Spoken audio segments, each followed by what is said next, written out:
قرارا، اپنے آپ کو بے چین نہ کرو، بے قرار نہ کرو، بے سکون نہ کرو، رب کی یاد میں آ جاؤ، درود و سلام میں آ جاؤ، نعت کے حسن میں آؤ، تلاوت کی دنیا میں آؤ، سجدوں کے نور میں آؤ، آؤ کبھی کھول کے دل مسجد کی صفائیاں کریں، آؤ آؤ نہ کبھی کوئی بوڑھا دادی نانی دادا ان کے پاس بیٹھ کے پیر دبا کے اللہ کو راضی کریں۔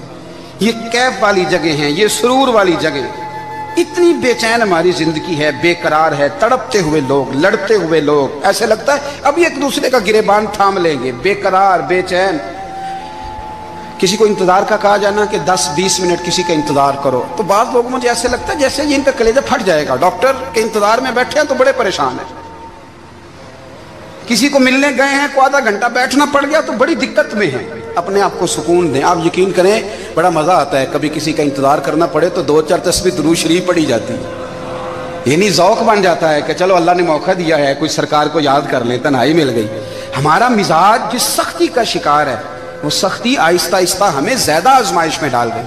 تو میرے بھائی زندگی میں اطمینان حسن ہے، اور وہ سب سے زیادہ اللہ کی یاد میں ملتا ہے، وہ سب سے زیادہ رب کریم کے ذکر میں، سب سے زیادہ جو چاہتا ہے نا دل ٹھنڈا رہے، زبان میٹھی رہے، وہ مدینے والے محبوب پہ درود و سلام پڑھا کرے، وہ حضور پہ درود و سلام پڑھا کرے، زبان میٹھی رہے گی۔ میرا ذاتی تجربہ ہے کہ جو آدمی اپنے اخلاق سنوارنا چاہے وہ حضور پہ درود شریف پڑھے، جو اپنے اخلاق سنوارنا چاہے، طبیعت کو ٹھنڈا رکھنا چاہے، وہ درود شریف پڑھے، اس کا دل سکون میں آئے گا۔ کچھ کام اور ہیں زندگی میں اطمینان کے لیے، ان کا ہونا بھی بڑا ضروری ہے۔ سب سے پہلے اگر آپ چاہتے ہیں نا زندگی میں سکون ہو تو حقیقتوں کا سامنا کرنا سیکھیں۔ آپ جو ہیں وہ رہنا سیکھیں، جو آپ نہیں ہیں وہ بننے کی کوشش نہ کریں۔ حقیقت کا سامنا کرو گے تو زندگی اطمینان میں آ جائے گی۔ ہم نے نا بہانے بنا لیے ہیں، ہیلے بنا لیے، جھوٹ کے سہارے اپنے آپ کو اونچا کر لیا ہے۔ ایک آدمی سے کہا جاتا ہے تو رشوت نہ لے، تو کہتا ہے میں غریبوں سے نہیں لیتا۔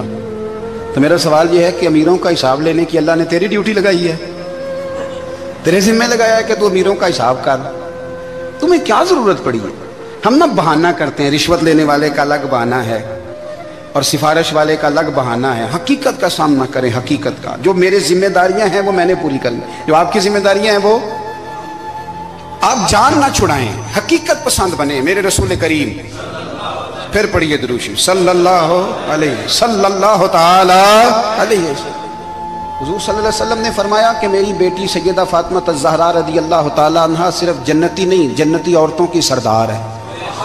لیکن حضور نے یہ بھی فرمایا کہ فاطمہ یہ خیال رکھنا اگر اللہ نے حساب پوچھا تو حساب تم نے خود دینا ہے۔ حقیقت کی طرف توجہ کرائی حضور نے، وہ صرف جنتی نہیں، جنتی عورتوں کی سردار ہیں، پر حقیقت کی جانب توجہ۔ میں حقیقت یہ ہے کہ اگر مالک نے حساب پوچھا تو اس کی تیاری بھی کرنی ہے۔ دیکھیں نا ہمیں کچھ یقین نہیں، اللہ معاف کرے کہ ہمارا حساب کیسا ہوگا، لیکن کتنے آزاد ہیں۔ یعنی بڑی دلیری سے بندے کہتے ہیں فجر نہیں پڑھتا جی، 3 پڑھتا ہوں جی، شاہ رہ جاتی ہے جی، کپڑے صاحب، بڑی دلیری سے۔ اور سیدہ فاطمہ الزہرا نے ساری رات مصلی باز رکھا ہے، حالانکہ انہیں یقین تھا کہ رب مجھے بغیر حساب کتاب جنت دے گا۔ حقیقت کا سامنا کریں، جو حقوق آپ کے ہیں وہ آپ نے ادا کرنے، جو ذمہ داریاں ہیں وہ ذمہ داریاں ہیں۔ دیکھیں نا حضرت موسیٰ کلیم اللہ علیہ السلام کے پاس اسرائیل روح نکالنے آئے تو حضرت موسیٰ نے تھپڑ مارا، آنکھ نکال دی، واپس گئے۔ اللہ انہوں نے تو جلال فرمایا ہے، کہا موسیٰ علیہ السلام سے کہیے بیل کی پشت پر ہاتھ رکھیں، جتنے بال ان کے دست مبارک کے نیچے آئیں گے اتنے 1000 سال ان کی عمر بڑھا دی جائے گی۔ یعنی میرے کان میں کوئی بتا دے کہ جناب 60 سال بڑھ گئی، یا آپ کے کان میں کوئی کہہ دے تو خوشی ہوتی ہے کہ نہیں؟ لیکن یہ حقیقت پسندی نہیں، اس لیے کہ 60 بھی گزر جائیں گے، 70 بھی، یہ حقیقت نہیں۔ حضرت موسیٰ کلیم، چلے میں مثال دیتا ہوں، سمجھ لیں 10 بال، حالانکہ بہت زیادہ آتے ہوں گے، 10 بال اگر حضرت موسیٰ کے ہاتھ کے نیچے آئے تو 10,000 سال تو عمر بڑھ گئی نا۔ 10 یعنی 10 سال نہیں، 10 100 نہیں، 10 بہت زیادہ تھی نا۔ حضرت موسیٰ کلیم اللہ علیہ السلام سے آ کے عرض کیا گیا حضور بیل کی پشت پر ہاتھ رکھیں، جتنے آپ کے ہاتھ کے نیچے بال آئیں گے اتنے 1000 سال عمر بڑھ جائے گی۔ تو حضرت موسیٰ نے حقیقت پسندی والی بات کی، فرمایا پھر کیا ہوگا؟ 10,000 سال کے بعد پھر کیا ہوگا؟ کہا حضور جانا تو پھر بھی ہے، فرمایا پھر ابھی چلتے ہیں۔ اگر جانا ہے نا، جانا ہے تو پھر اگر جانا ہے تو پھر ابھی، اور سجنوں اگر نماز پڑھنی ہے تو ابھی کیوں نہیں؟ اگر داڑھی رکھنی ہے تو پھر رمضان کا انتظار کیوں کریں؟ ابھی کیوں نہیں؟ اگر سچ بولنا ہے تو پھر، اگر رزق حلال کھانا ہے تو پھر انتظار کا ہے گا؟ حقیقت ہوتی ہے، بہانہ ہوتا ہے، حقیقت چھپ نہیں سکتی بناوٹ کے اصولوں سے، کیونکہ خوشبو آ نہیں سکتی کبھی کاغذ کے پھولوں سے، یہ بات یاد رکھیں۔ اگر جانا ہے تو حضرت کلیم فرمانے لگے پھر 10,000 سال کے بعد بھی جانا ہے، تو آج بھی ہمیں بے قراری زندگی میں، اس لیے کہ ہم حقیقت پسند نہیں، ہم بہانوں میں، ہم ہواؤں میں جیتے ہیں، ہواؤں میں، خیالات میں زندگی گزارتے ہیں۔ بڑا ٹائم پڑا ہے، مثلاً کتنا میرے رسول کریم صلی اللہ تعالیٰ علیہ وآلہ وسلم نے ایک دن صحابہ سے فرمایا تمہیں حیا نہیں آتی؟ حضور کیا ہوا؟ فرمایا وہ والے مکان بناتے ہو جن میں تم رہ نہیں سکتے، وہ والا مال جمع کرتے ہو جو کھا نہیں سکتے، حیا نہیں آتی؟ عرض کی حضور حکم کریں، تو محبوب فرمانے لگے جوتے کا ایک تسمہ بند کرتا ہوں تو سوچتا ہوں دوسرا بند کرنے سے پہلے موت آ جائے گی، ایک سانس اندر جاتی ہے تو دوسرا آنے سے پہلے میں یاد کرتا ہوں کہ مجھے دنیا سے جانا ہے۔ تمہیں حیا نہیں آتی؟ وہ مکان بناتے ہو جن میں رہ ہی نہیں سکتے، وہ مال جمع کرتے ہو جو کھا، حقیقت پسند نہیں بھائی ہم۔ بہت سارے لوگ یہاں بڑی باتیں سناتے ہیں، بڑی، میں کہتا ہوں اصل میں نا زیادہ باتیں سنا کے نا بیچارہ اپنے آپ کو مطمئن کرنا چاہتا ہے، اصل بات یہ ہے کہ اندر سے نا ہلا ہوا ہے، کچھ بھی نہیں، بڑا زیادہ ہنستا ہے اور مجھے لگتا ہے کہ کوئی گہرا زخم چھپا رہا، اس لیے ملمہ سازی، حقیقت پسند بنو، حقیقت پسند۔ یاد رکھنا من ترک صلاۃ متعمدا فقد کفر، میرے رسول نے حقیقت بیان کی، فرمایا جس نے ایک نماز بھی جان بوجھ کے چھوڑی اس نے رب کے رب ہونے کا انکار کیا، اس نے کفران نعمت کیا، یہ حقیقت ہے، کوئی کلیریفیکیشن نہیں، کوئی وضاحت نہیں۔ جو نماز نہیں پڑھتا جھوٹ بولتا ہے، غلط بیانی کرتا ہے، جو شخص رزق حرام کما کے کہتا ہے کہ اس کے بغیر گزارا نہیں چلتا، وہ جھوٹ بولتا ہے، اس لیے کہ رب فرماتا ہے جب تجھے پیدا کیا ہے تو تیرا رزق میرے ذمہ ہے۔ اللہ فرماتا ہے کہ لا یکلف اللہ نفسا الا وسعها، میں کسی پر وہ بوجھ نہیں ڈالتا جو اٹھا نہ سکے۔ نماز فرض کیا اس کا مطلب ہے ہم پڑھنے کے قابل ہیں، اس نے ہمارے ذمہ داریاں لگائی ہیں تو مطلب یہ ہے کہ ہم ذمہ داریاں ادا کرنے کے قابل ہیں، ورنہ وہ کہتا ہے میں وہ بوجھ ڈالتا ہی نہیں جو تجھ سے اٹھایا نہ جائے۔ اگر چاہتے ہو کہ زندگی میں اطمینان ملے تو خدا را حقیقت پسند والی زندگی گزارو۔ یہ فضاؤں میں زندہ رہنا، ہواؤں میں، اللہ بڑا معاف کرنے والا ہے، اللہ بڑا کریم ہے، معاف کر دے گا، تو بھئی یہ بات صحابہ کو بھی پتا تھی، یہ اہل بیت کو بھی خبر تھی، تو وہ تو ایک ایک بات کا لحاظ کرتے تھے۔ یہ غوث اعظم کو بھی پتا تھی، یہ ان کے والد کو بھی پتا تھی، جنہوں نے کسی کا ایک سیب کھا لیا تھا تو 12 سال اس کے گھر میں نوکری کرتے رہے، انہیں نہیں پتا تھا اللہ بڑا کریم ہے، معاف کر دے گا، ایک سیب ہی ہے نا۔ تو حقیقت پسندی آپ کو سکون دے گی، اور اگر آپ نے اپنے آپ کو غیر مطمئن کیا ہوا ہے، بات کچھ اور ہے، اور آپ نے اپنے آپ کو ڈال کسی اور طرف لیا ہے، تو پھر آپ کو سکون مل سکتا؟ سکون حقیقت پسندی میں، اصل میں سکون ہوتا ہے، اداکاری میں سکون نہیں ہوتا۔ تیسری بات سنیں، اگر آپ چاہتے ہیں زندگی میں مطمئن رہیں تو دنیا داروں سے امیدیں توڑ دیں، اللہ اور اس کے رسول سے امید وابستہ کریں، اولیاء اللہ سے امیدیں وابستہ کریں، صحابہ اور اہل بیت سے امیدیں، اللہ اور اللہ والوں سے امیدیں، دنیا داروں سے امیدیں۔ آپ کو پتہ ہے دنیا دار کی تباہی کب ہوتی ہے؟ جب انہیں خوش آمدی مل جاتا ہے۔ چودھری کا بیڑا اس وقت غرق ہوتا ہے جب اسے چودھری کہنے والے زیادہ ہو جاتے ہیں۔ سیٹھ صاحب اور نواب صاحب بیچارے تباہ تب ہوتے ہیں بھولے پن میں، جب ان کے دائیں بائیں ریلا ہوتا ہے سیٹھ صاحب کہنے کا، لوگ انہیں کھانا چاہتے ہیں، پیار ان کا نہیں ہوتا، ان کی جیب کا ہوتا ہے، محبت ان سے نہیں ہوتی، ان کی کرسی سے ہوتی ہے، ضروریات کا پیار ہوتا ہے، تباہ کر دیا جاتا ہے۔ ہماری ساری توقعات دنیا داروں سے وابستہ ہو گئی ہیں، ناراض نہ ہونا، پیروں نے، مولویوں نے، درویشوں نے، انہوں نے بھی سیٹ رکھے ہوئے جلسوں کی صدارت کرانے کے لیے، یعنی مذہبی جلسہ ہے، اس میں بہت زبردست پڑھے لکھے صاحب تقوی عالم کا خطاب ہے، اور کی صدارت وہ بندہ کر رہا ہے جس نے عشاء کی نماز بھی نہیں پڑھی، وہ بندہ صدارت کر رہا ہے، کیوں؟ اس لیے کہ اس نے لاکھ روپیہ دیا محفل میں۔ خدا را دنیا داروں سے امیدیں چھوڑ دیں، ورنہ آپ کمزور پڑ جائیں گے، آپ کی امیدیں ٹوٹیں گی۔ کتنا کمزور ہے وہ شخص جو 2-4 ہزار کے لیے کسی بندے کی چاپلوسی کرتا ہے، اس کے پیچھے بھاگتا ہے، خوش آمدیں کرتا ہے، تھوڑے سے نوٹوں کے لیے،